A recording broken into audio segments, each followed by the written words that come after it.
Next మిగతా వార్తల్లో ఏ software వాడారు, ఎక్కడి నుంచి కొనుగోలు చేశారు, మూడో రోజు విచారణలో ప్రణీత్ రావు పైన దర్యాప్తు అధికారుల ప్రశ్నలు, రిట్రీవ్ అయిన మొబైల్ డేటా, సహకరించిన 2 ఇన్స్పెక్టర్లకు బేడీలు, అనంతగిరిలో హార్డ్ డిస్క్ల శకలాలు, అంటే ఏ డేటానైతే డిలీట్ చేసిండో మొబైల్ డేటా దాన్ని అధికారులు రిట్రీవ్ చేసినారట, దానికి సహకరించిన 2 ఇన్స్పెక్టర్లకు కూడా బేడీలు వేసారు. అనంతగిరిలో హార్డ్ డిస్క్ల శకలాలు ఉన్నాయట. వికారాబాద్ అడవులకు పోయి ఏ హార్డ్ డిస్క్లు అయితే రికార్డ్ చేసి ఆ డేటా అంతా సేవ్ చేసిండో ఆ హార్డ్ డిస్క్లు వికారాబాద్ అడవులకు పోయి వేసి వచ్చిండట. వీళ్ళు ఆయన తీసుకుపోయి ఎక్కడెక్కడ పడేసినామంటే శకలాలు దొరికినాయట. వాటి రిట్రీవ్ కష్టమే అంటున్న నిపుణులట. అంటే మొత్తం ధ్వంసం చేసిండు. నిబంధనలకు విరుద్ధంగా కస్టడీకి ఇచ్చారు. ఫోన్ ట్యాపింగ్ కేసులో పోలీసులు మీడియాకు లీకులు ఇస్తున్నారు. హైకోర్టును ఆశ్రయించిన ప్రణీత్ రావు సిగ్గు లేకుండా ఇంకా. ఎస్ఐబిలో ఫోన్ ట్యాపింగ్ వ్యవహారానికి సంబంధించి పోలీసుల దర్యాప్తును ముమ్మరం చేస్తున్నారు. ఈ కేసులో అరెస్ట్ అయిన మాజీ డీఎస్పీ ప్రణీత్ రావు పోలీస్ కస్టడీ మరో 4 రోజులు మాత్రమే మిగిలి ఉండడంతో కోర్టులో నేరాన్ని రుజువు చేసేందుకు కావాల్సిన ఆధారాలు సేకరిస్తున్నారు. ఈ క్రమంలో 3వ రోజు కస్టడీలో భాగంగా మంగళవారం ఫోన్ ట్యాపింగ్ కు ప్రణీత్ రావు ఉపయోగించిన సాఫ్ట్వేర్ పైన ప్రశ్నలు సంధించినట్టుగా తెలిసింది.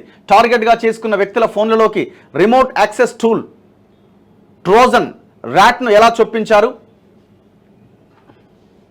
యాక్చువల్గా ఇది బయట నుంచి కేసీఆర్ ఫ్యామిలీ ఈ ఎట్లా బయటికి తీసుకురావాలా, మన పేర్లు రాకుండా ఎట్లా చేయాలన్న ప్లాన్ చేస్తుంటుంది. ఈ లీగల్ ఇదంతా కూడా వీళ్ళే చేస్తుంటారు. ఎర్రబెల్ దాకర్ అడ్డంగా దొరికిపోయిన ఎర్రబెల్ దాకర్ అడ్డంగా నాకు తెలియదు, ఆయన ఎవరో నాకు తెలియదు అంటుండు. ఎక్కడ కొనుగోలు చేశారు, ఆ టూల్ కొనుగోలుకు ఫండింగ్ చేసింది ఎవరు అనే ప్రశ్నలకు సమాధానం రాబట్టేందుకు ప్రయత్నించినట్టుగా సమాచారం. ఈ వివరాలు బయటకు పొక్కొద్దనే ఉద్దేశంతోనే ప్రణీత్ రావు హార్డ్ డిస్క్లను ధ్వంసం చేసినట్టుగా పోలీసులు అనుమానిస్తున్నారు. ఆ హార్డ్ డిస్క్లను కట్టర్తో ధ్వంసం చేసి అనంతగిరి అడవుల్లో పారేసినట్లుగా ప్రణీత్ రావు వాంగ్మూలం ఇవ్వడంతో ఓ బృందం ఇప్పుడు ఆ శకలాల కోసం అన్వేషిస్తోంది. అయితే హార్డ్ డిస్క్లు ధ్వంసం చేస్తే వాటిల్లోని డేటాను రిట్రీవ్ చేయడం దాదాపు అసాధ్యమని సైబర్ సెక్యూరిటీ నిపుణులు చెబుతున్నారు. హార్డ్ డిస్క్లలో ఉండే సెక్టార్లు అత్యంత సున్నితంగా ఉంటాయి. వాటిని విద్యుదయస్కాంత క్షేత్రాల వద్ద పెట్టినా సెక్టార్లు ధ్వంసమవుతాయి. అలాంటిది హార్డ్ డిస్క్లను ధ్వంసం చేసి అడవుల్లో పారేస్తే సెక్టార్లు పూర్తిగా దెబ్బతిని ఉంటాయి. ఆ సెక్టార్లకు ఎండ తగిలినా డేటా తుడిచిపెట్టుకుపోతుందని సైబర్ సెక్యూరిటీ నిపుణుడు ఒకరు తెలిపారు. అయితే ప్రణీత్ రావు సెల్ ఫోన్ డేటాను రిట్రీవ్ చేసినట్టుగా తెలిసింది. అందులోని చాటింగ్ డేటా ఆధారంగా ప్రణీత్ రావును ప్రశ్నిస్తున్నారట. ఈ కుట్రలో భాగస్వాములు ఎవరు? ఈ కేసులో ప్రణీత్ రావుకు విజిలెన్స్లో పనిచేసే ఒక ఎస్పీ మొదలు పలువురు ఇన్స్పెక్టర్లు సహకరించినట్టుగా దర్యాప్తు అధికారులు ఇప్పటికే గుర్తించారు. ఈ క్రమంలో వరంగల్కు చెందిన 2 ఇన్స్పెక్టర్లను మంగళవారం ఉదయం అరెస్ట్ చేసినట్టుగా తెలిసింది. వారిని హైదరాబాద్లో ఒక రహస్య ప్రదేశంలో విచారిస్తున్నారు. ప్రణీత్ రావు పోలీస్ కస్టడీ ముగిసేలోపే వీరిని ముఖాముఖి కూర్చోబెట్టి ప్రశ్నించబోతున్నారు. మరో 2 ఇన్స్పెక్టర్లను సోమవారం విచారించబోతున్నట్టు విశ్వసనీయ వర్గాలు తెలిపాయి. ఇక ప్రణీత్ రావుకు సహకరించిన అధికారులు, ఎస్ఐబి ఉన్నతాధికారులు ఇలా వరుస పెట్టి విచారణలు, అరెస్టులు ఉంటాయని తెలుస్తోంది.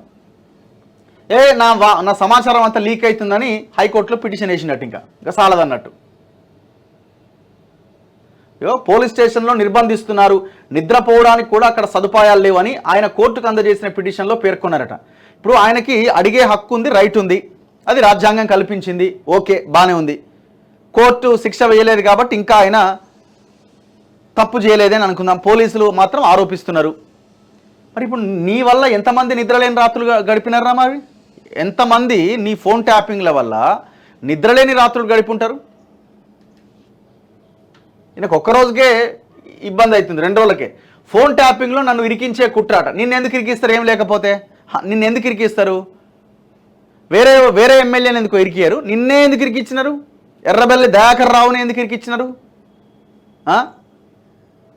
బీఆర్ఎస్ను వీడే ప్రసక్తే లేదు, అవినీతి పరులే వెళ్ళిపోతున్నారు. ఇట్లాంటివి మనం బొచ్చాడు మాట్లాడినాం. కేసీఆర్ని ఏమన్నావు నువ్వు?